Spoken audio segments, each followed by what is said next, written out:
Welcome back to a new video दोस्तों।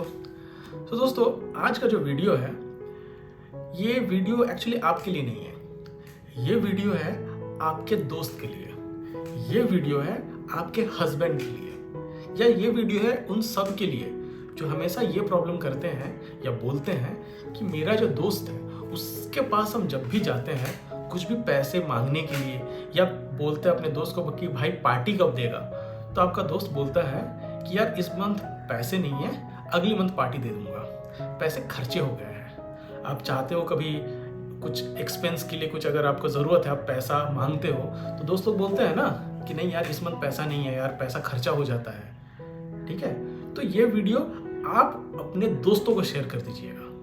उसी तरीके से ये वीडियो उन हाउसवाइफ के लिए है। जब हाउसवाइफ बोलती है ना कि हस्बैंड से कि मुझे कपड़े चाहिए, मुझे ये चाहिए, मुझे वो चाहिए, तो हस्बैंड क्या बोलते हैं कि नहीं इस मंथ नहीं, अगले मंथ दिला देंगे, और अगले मंथ का अगले मंथ हो जाता है। रीजन क्या बोला जाता है कि पैसे नहीं है, खर्चे हो गए हैं। करेक्ट ना, खर्चा हो गया है, पैसा यहाँ खर्चा हो गया, वहाँ खर्चा हो गया, कुछ बच रहा ही नहीं है। करेक्ट, इसका जो सॉल्यूशन है वो चीज़ आज मैं आपको बताने वाला हूँ। दोस्तों, वीडियो शुरू करने से पहले एक सवाल मैं आप लोगों से पूछना चाहता हूं, और इसका आप कमेंट में मुझे इसका जवाब दीजिएगा। ठीक है, मान लो दो दोस्त हैं।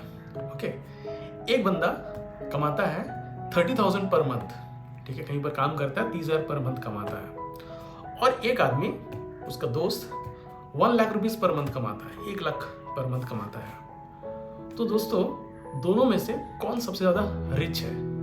मुझे कमेंट करके मुझे बोलिएगा।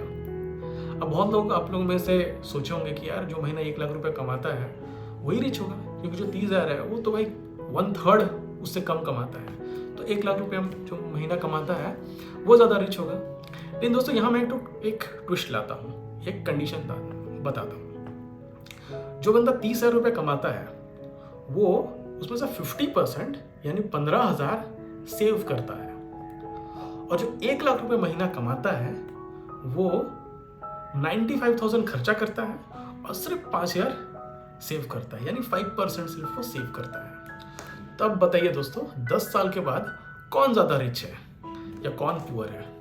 इसका जो आंसर है ये आप मुझे कमेंट करके बताइएगा। आप लोग टैलेंटेड हो, मुझे पता है, आप लोग को पता चल गया है कि ना कौन रिच है और कौन पुअर है। ठीक है, तो दोस्तों आज का वीडियो इसी चीज़ पे है कि बहुत लोग ऐसे हैं जो महीने के 1 लाख रुपया कमा रहे हैं और मंथ के एंड में कुछ भी सेव नहीं कर पाते हैं, या अगर सेव करते भी हैं तो बहुत कम।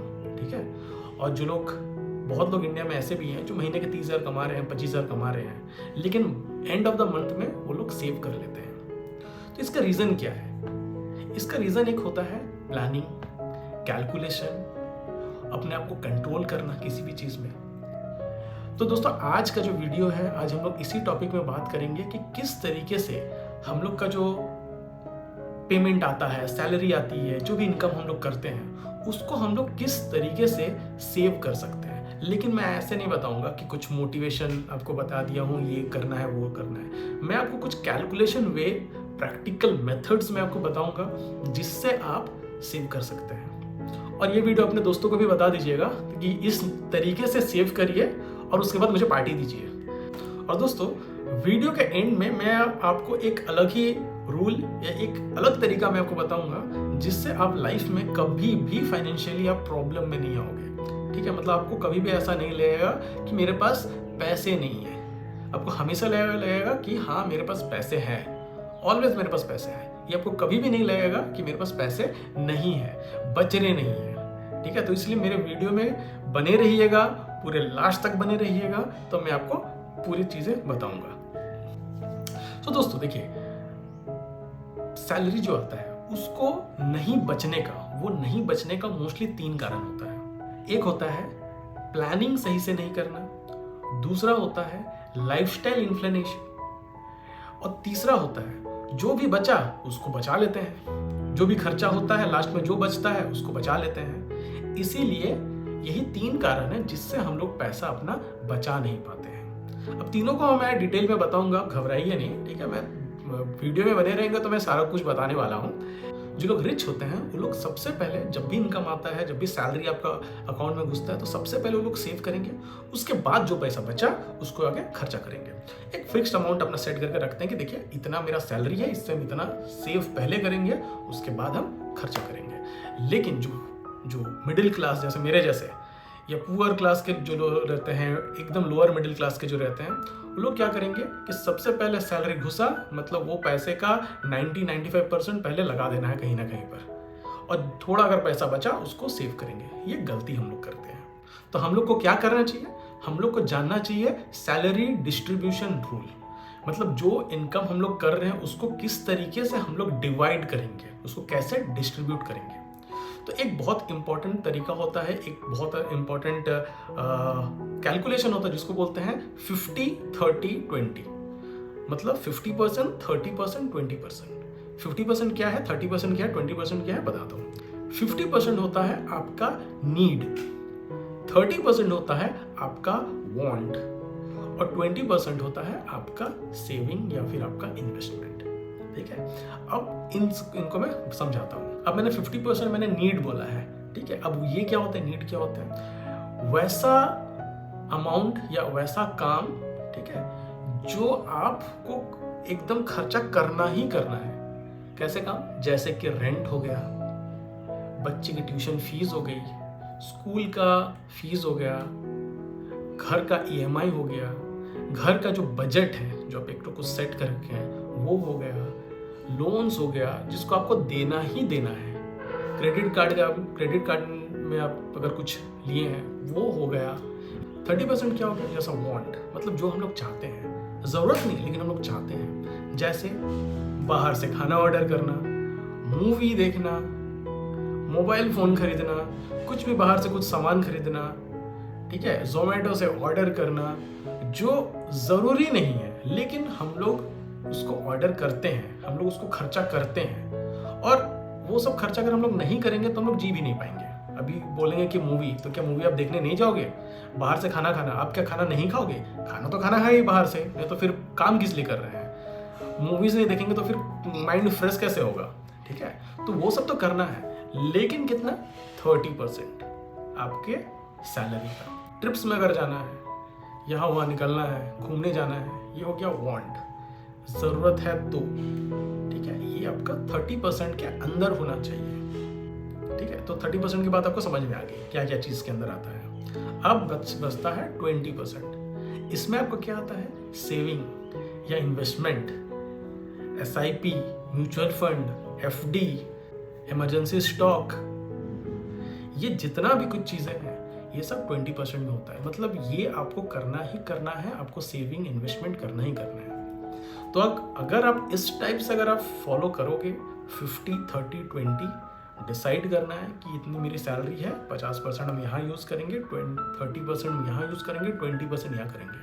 सबसे पहला सैलरी आता तो सबसे पहले जो 20% है, जितना भी आपका सैलरी, 1 लाख अगर आपका सैलरी है तो 20,000 सबसे पहले लेके, होता है ना गड्ढा जहाँ पर डाला जाता है, क्या बोलते हैं उसको, कुल्लड़ फुल्लड़ पता नहीं क्या बोला जाता है, वहाँ पर डाल दो, पिगी बैंक अगर मैं बोलूँ तो उसमें डाल दो, ठीक है। 20,000 आपका पिगी बैंक में आपका सबसे पहले 20% आपका चला गया, ठीक है। अब बचता है 80,000, 20,000 देने के बाद 80,000 बचता है आपके पास। उसमें से जो 30,000 है वो आपका क्या है, वांट है, मतलब आपको खर्चा करना है, आपको मन करता है, ठीक है। और 50,000 जो है वो घर चलाना है। तो इसी में आपको एडजस्ट करना है। वो 20,000 जो आपका जो सेविंग के लिए रखे उसको देखना भी नहीं है, ठीक है। तो ये जो 80,000 है इसी में आपको करना है। इस मंथ अगर मान लें कि 50,000 का तो आपका जो भी घर का खर्चा है वो सब आपका निकल जाएगा, ठीक है, पूरा गया। कुछ अगर मान लो कि ज़रूरत है तो ये जो 30,000 बच रहा है आपका वांट में से, यहाँ से आप यूज़ कर सकते हो। अब बोलोगे यार वहाँ से मैं खर्चा कर दूंगा, फिर मैं ट्रिप में कैसे जाऊँगा? भाई ट्रिप अगले महीने चले जाना, ठीक है। इसको लेकिन सेविंग को नहीं टच करना है, चाहे कुछ भी हो जाए। इसलिए सैलरी आया पहले पिगी बैंक में डाल दो, ठीक है। अब एक कैलकुलेशन से समझते हैं। अगर मेरी बात को आपको क्लियरली नहीं समझ में आता है तो मान लो आपका सैलरी है 30,000, 30,000 में से 50% यानी 15,000 आपको सोच के रखना कि 15,000 से ही हम अपना घर द्वार सब कुछ चलाएंगे, चाहे कुछ भी हो जाए। अपने अकॉर्डिंग लाइफस्टाइल हम उसी तरह से जिएंगे, ठीक है। वो हो गया आपका 15,000। उसके बाद बचता है आपका नीड के बाद होता है आपका वांट। अमाउंट होता है 30% होता है 9,000, ठीक है, 30,000 का 9,000। तो 9,000 जो है वो आप एक खर्चा करेंगे किस में, आपको जितना ज़रूरत है, जैसे स्विगी से आपको कुछ ऑर्डर करना है, कुछ मोबाइल EMI में लेना है, मूवी देखने जाना है, बाहर घूमने जाना है, आइसक्रीम खाना है, जो भी चीज़ है आपको बच्चे के साथ जो भी है वो सारा कुछ आपको करना है, खिलाना है, बच्चे के लिए क्रिकेट का बैट देना है, जो भी आपका काम है वो सारा कुछ आपका इसके अंदर आपका आएगा, ठीक है। और रही बात 20% जो आपको बचता है 6,000 रुपया, इसको आपको रखना है पिगी बैंक में कि इसको हम सेव करके रखेंगे, इसको इन्वेस्ट करके रखेंगे। मैं तो ज़्यादातर रेकमेंड करता हूँ कि आप सेव मत करो, इन्वेस्ट कर लो, SIP इन्वेस्ट करो, अलग अलग जगह है उसमें इन्वेस्ट करो, ठीक है, स्टॉक में लगाओ, ठीक है। तो ये है तरीका। जिसका सैलरी 1 लाख है सेम, ऐसा नहीं है कि भाई जिसका सैलरी 1 लाख रुपया है तो हम बोलेंगे भाई हम तो 70,000 का हम सिर्फ अपना घर ही चलाएंगे और उसके बाद फिर 30,000 अपना उधर लगाएंगे और बचेगा जो कुछ भी नहीं तो देख लेंगे, इस मंथ आगे करेंगे, मतलब इस मंथ सेव नहीं करते हैं अगले मंथ सेव कर लेंगे। ऐसा कभी नहीं होता है दोस्तों। आपका सैलरी 2 लाख भी होगा ना मंथली तो भी आप नहीं सेव कर पाओगे, मैं बता दे रहा हूँ, लाइव एग्जाम्पल मेरे साथ है, ठीक है। इसलिए रूल फॉलो करोगे तो ही आप सेव कर पाओगे। अगर आप रूल तोड़ोगे तो सेव नहीं कर पाओगे, कुछ भी सेव नहीं कर पाओगे। होगा थोड़ा मोड़ा सेविंग होगा, कुछ भी ज़रूरत पड़ेगा तो आप फिर जाओगे। एक बंदा जो महीना 30,000 रुपये कमा रहा है उसको आप रिच मैन बोलेंगे, या एक बंदा जो महीना 1 लाख रुपये कमा रहा है उसको रिच मैन बोलेंगे। देखिए, एक रिच मैन का डेफिनेशन वो होता है, एक रिच मैन उसको बोलते हैं जिसके पास एसेट्स है, ठीक है, जिसके पास इन्वेस्टमेंट है, जो इन्वेस्टमेंट किया है अच्छा खासा, जिसके पास टाइम डिपेंडेंसी नहीं है, टाइम इंडिपेंडेंस है, ठीक है, मतलब टाइम फ्रीडम है वो। और सबसे बड़ा चीज, ऐसा इंसान जो अगर 4 साल 5 साल काम नहीं भी करे अपने अकॉर्डिंग तो भी उसके घर चलने में कोई दिक्कत नहीं होगा, उसको बोलते हैं रिच पर्सन।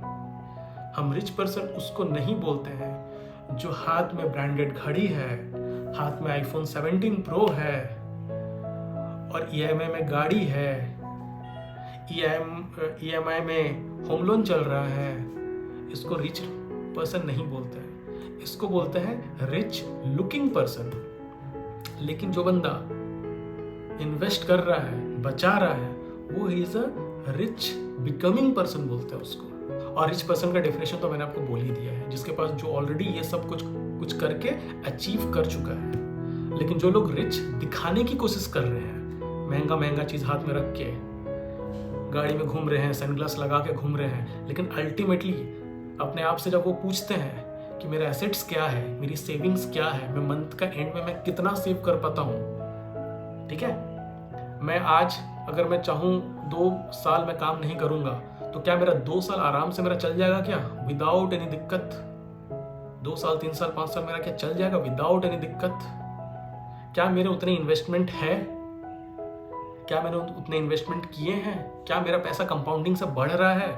और क्या इम्पोर्टेंट जो मैंने बोलना भूल गया था, क्या मेरे पास मल्टीपल इनकम है? अगर ये सारा कुछ है उसके पास, मल्टीपल इनकम विदाउट EMI में गाड़ी, ठीक है, और जो भी मैंने आपको बताया अभी, तो उसको बोलेंगे रिच पर्सन, ठीक है। ये होता है रिच पर्सन का डेफिनेशन। ज्यादा सैलरी होना रिच पर्सन का डेफिनेशन नहीं होता है, ज्यादा शो ऑफ करना रिच पर्सन का डेफिनेशन नहीं होता है। रिच लुकिंग का डेफिनेशन होता है शो ऑफ।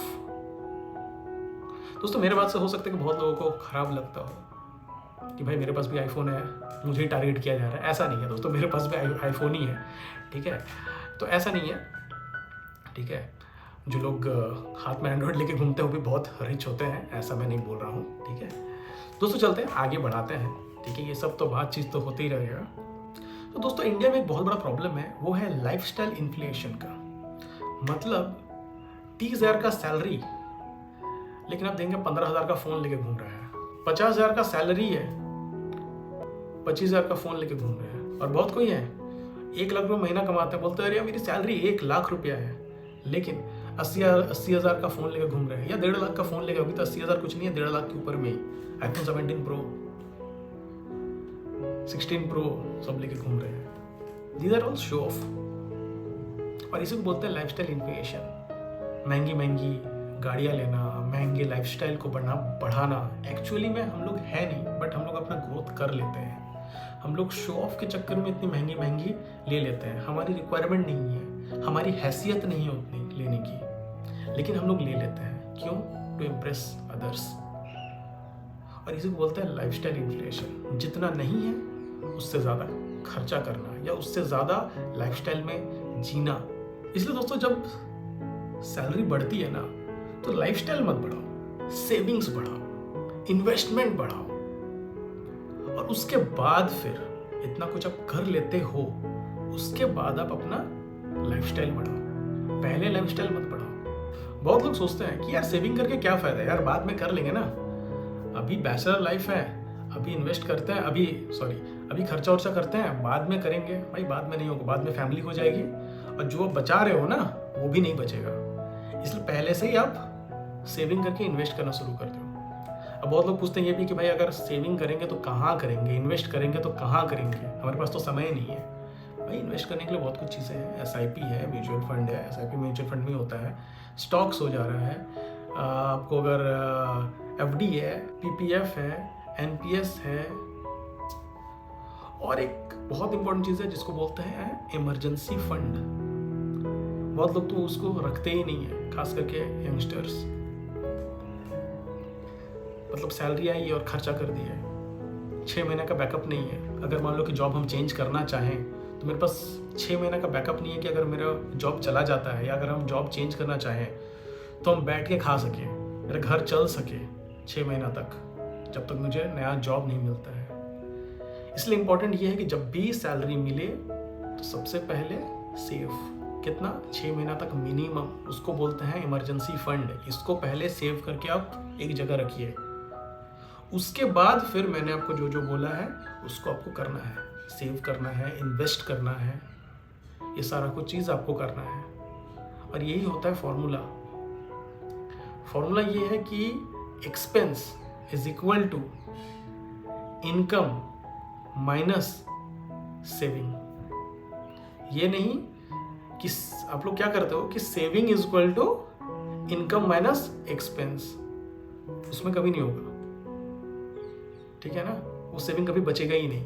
वो कभी इस महीने 2000 होगा, अगले महीना 5000 होगा, फिर कुछ महीना 1000 होगा, किसी महीना 0 होगा। इसलिए सेविंग को आप लॉक कर दो, टारगेट कर दो कि भैया मेरा सैलरी इतना है तो मेरे को 20% मेरा ये टारगेट लॉक है। 1 लाख में मेरा 20,000 मेरा सेविंग है, उसको हम देखेंगे ही नहीं, वो आया पैसा हमको जानना ही नहीं है। 1 लाख का अगर मान लिया आपका सैलरी स्लिप में है ना 1 लाख का, तो दिमाग में लेके चलिए कि 80,000 ही मेरा सैलरी है, 20,000 मेरे को छूना ही नहीं है। वो 20,000 वो मेरा फ्यूचर के लिए है, मेरे बेटर लाइफ के लिए है, मेरे आने वाला जो मेरा फैमिली है उसके लिए है, मेरे पेरेंट्स के लिए है, मेरे बच्चों के लिए है। अब इस वीडियो का आखिरी पार्ट जो मैंने आपको कहा था कि ऐसा क्या पावरफुल कैलकुलेशन मैं आपको बताऊंगा जो आपको लाइफ टाइम कभी भी फाइनेंशियली प्रॉब्लम में नहीं डालेगा, मतलब आप हमेशा फाइनेंशियली इंडिपेंडेंट रहोगे। उसका तरीका ये है कि आपको 20-20-60 मतलब 20% सेविंग, 20% इन्वेस्टिंग और 60% स्पेंड, मतलब 60% आपका जितना सैलरी हो रहा है वो आपको खर्चा करना है टोटल मिला के। मतलब इसी में आपको घर भी चलाना है, इसी में आपको जो भी बाहर का चीज़ होता है, जोमेटो से ऑर्डर करना होता है, फ्लिपकार्ट से ऑर्डर करना होता है, मूवी देखना होता है, आइसक्रीम खाना होता है, मूवी ट्रिप में जाना होता है, जो भी चीज़ आपका है वांट है, ये आपको 60 में अगर आप कर लेते हो तो बेस्ट है। और 20% है इन्वेस्टमेंट और 20% है सेव। इसलिए मैं बोलूँगा कि आप सबसे पहले सेव करो और 20% इन्वेस्ट करो। इन्वेस्टमेंट में ऐसा नहीं कि आज हम इन्वेस्ट किए कल हम निकाल के लेके आ जा रहे हैं, उसको इन्वेस्टमेंट नहीं बोला जाता है। इन्वेस्टमेंट ऐसा जो आप डाल दिए हो तो लॉन्ग टर्म के लिए आप डाल दिए हो, वो कंपाउंडिंग का मेथड से आपको वो पैसा आएगा आपको फ्यूचर में, ठीक है। या कहीं पर आप लैंड प्रॉपर्टी कुछ ले लिए हो, उसमें आप डाल दिए हो, आएगा 10 साल के लिए छोड़ दिए हो, 20 साल के लिए छोड़ दिए हो, 25 साल के लिए छोड़ दिए हो, ठीक है ना। तो अगर आप 20-20-60 अगर आप फॉलो करोगे तो आपको कभी भी फाइनेंशियली प्रॉब्लम नहीं होगा। इसलिए एक पावरफुल लाइन बताता हूँ, आप सैलरी से सरवाइव कर सकते हो, कोई दिक्कत नहीं होगा, सरवाइव कर लोगे जैसे तैसे करके। सेविंग से आप सिक्योर हो सकते हो, आपका सेविंग है, आपको कुछ मेडिकल इमरजेंसी हुआ, 6 महीने का आपके पास बैकअप है, आप वहाँ से चला दिए हो। सेविंग बहुत ज़रूरी है। और आप इन्वेस्टमेंट से, मैं आपको फिर से बता रहा हूँ, इन्वेस्टमेंट से आप रिच बन सकते हो। अगर आपको रिच बनना है तो इन्वेस्टमेंट करिए, वहीं से आप रिच बन सकते हो। याद रखना दोस्तों, पैसा कमाने से ज़्यादा इंपॉर्टेंट होता है पैसा बचाना, और पैसा बचाने से ज़्यादा इंपॉर्टेंट होता है पैसे को इन्वेस्ट करना। तो दोस्तों आज का वीडियो उम्मीद है आपको पसंद आया होगा। इस वीडियो को आप अपने, जो मैंने आपको शुरुआत में कहा था, अपने हस्बैंड को शेयर करिएगा, अपने दोस्तों को शेयर करिएगा जो लोग बोलते हैं कि पार्टी नहीं दे सकते हैं। शायद ये वीडियो देखने के बाद वो सेव कर लेंगे, और अगली बार आप जब कभी पार्टी के लिए बोलोगे या कभी कुछ पैसा की ज़रूरत हो गई तो वो आपको मदद कर देंगे। सेम गोज़ टू वाइफ के लिए भी। सेविंग करने के बाद नेक्स्ट मंथ से वो आपको जो भी आपको चीज़ चाहिए वो आपको मिल जाएगा। या फिर आप अपना हक के लिए बोल सकते हैं भैया 30% तो मेरे लिए है ही ना, 20% आप सेव कर रहे हो, 30% में मेरे कपड़े वपड़े सब कुछ आ जाएंगे, 50% में घर चला लेते हैं ना। तो ये वीडियो आप बता दीजिएगा कि 50-30-20 रूल मैंने द प्रैक्टिकल माइंड से सीख के आया हूँ मैं। तो दोस्तों मिलते हैं आपसे अगले वीडियो में। उम्मीद है आपको हमारा जो वीडियो है ये आपको पसंद आया होगा तो हमारे चैनल को सब्सक्राइब करिएगा, वीडियो को लाइक करिएगा, शेयर करिएगा। तो दोस्तों मिलते हैं आप लोग सबसे अगले वीडियो में।